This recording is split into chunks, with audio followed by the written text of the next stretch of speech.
I'm a huge fan of swashbuckling fiction, so I gotta go with the swashbuckler. I can't talk today, but I just like the combatant who can put in his licks, but he's not weighed down by all the armor, and he's got the crazy moves. It's like the wilder, the better. It's all about flash and style. I think you'll dig the flare system. Actually, we built a little new. We're playtesting a lot of new mechanics in an isolated way here at the show, and this is a good time to actually talk about some of those. We'll talk about the classes. This is all temporary material. All this is subject to change. We have a mechanic that have you played Exalted? Okay.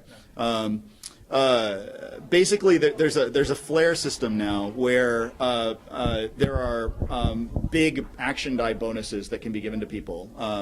1 die, 2 die, 3 die action die bonuses, and they're actually voted in by the table rather than being granted to you by the GM.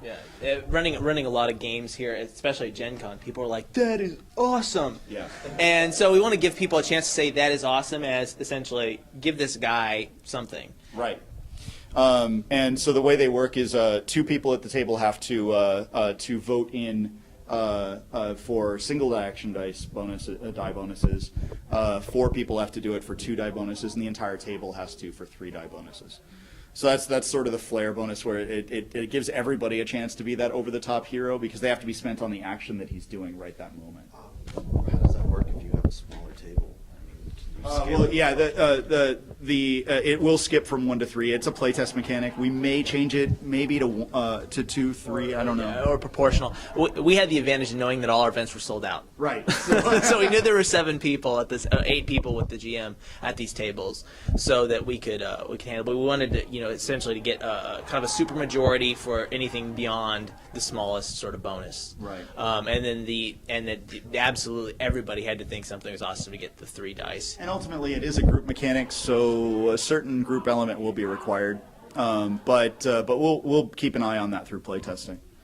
Yeah. Another one's exposure, which I'll let Alex cover. Okay, so yeah, exposure is a brand new mechanic we developed because having run a number of Spycraft games for a number of people, Pat has run a lot, especially in Classic and in the living environment. And I ran a lot of Spycraft 2.0 leading up to Fantasycraft. Everything ended in a gunfight. It's like, all right, hey, here we are in a nursery. It's nothing I could do could stop these guys from being total wild men, and that's the game, and people have fun that way. Right. But we have a mechanic now for exposure, so it's the hey idiot, don't do that thing. It's sort of you're compromising yourselves and your agency. Right, exactly. So it's kind of a general measure of how pissed off the agency and the bad guys are at you.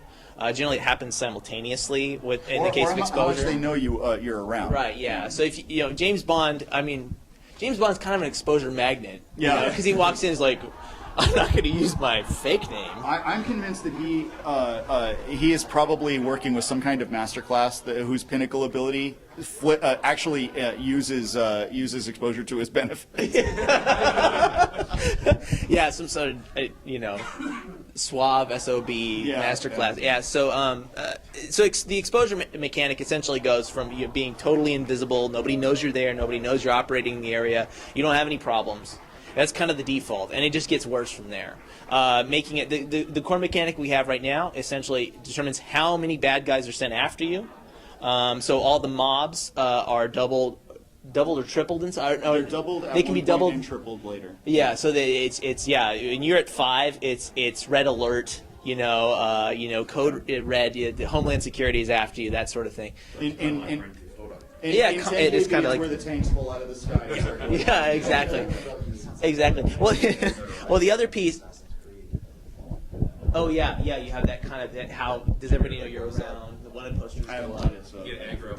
Yeah, it's kind of getting aggro, but it's getting aggro from like the world, because the other piece that's interesting is we actually developed it so that the more exposed you are, the less likely the agency is to expose itself to help you.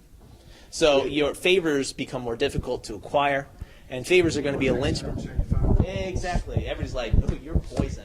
Yeah. And so, in the case of this, will obviously lead towards the Grand Theft Auto. In 10,000 Bullets, this will lead to a pretty straight wanted mechanic, which I've had on the back burner for since at least one edition.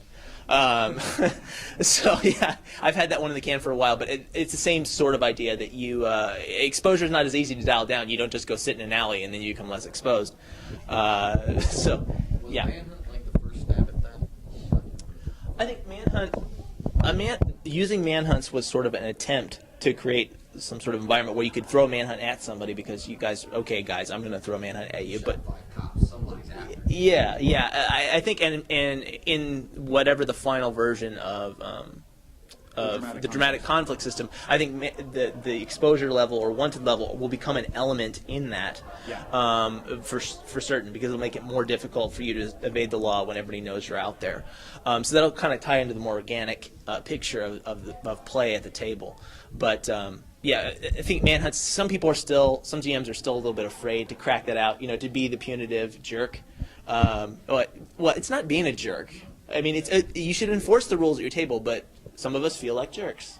I mean, I get around like, oh, you guys, I want you to come back next week, so I'm not going to beat you over the head with the law stick. So yeah, and that's how that push-pull sometimes gets stressful for us. And the exposure mechanic, it can be built into adventures. We actually built it into the adventure here.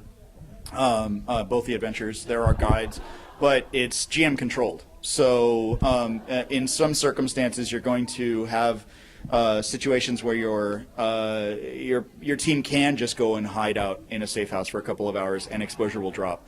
And in other cases, the nursery's still on fire, and that's not going to do any good. Yeah, if it's still showing on CNN, then chances are the exposure's not going to go. In one of the demos that I ran today, the players were in a club looking for somebody. One of them decided that he was going to be really popular and start dancing and actually crowd surfing. We heard about this from one of the players. Oh, did you? Yeah. Cool. The freaking French guy was body surfing. Yes, that was him. Yeah, I said, well, people were pulling out cameras, putting it up on YouTube. So, I marked it up as, exposure, and they were like, oh, okay. Well, the rest of the party, if I remember right, left him there. They literally drove off without him. So Yeah. Sometimes the mechanics just socially engineer the table. it worked great, and the flare dice, I think that worked also.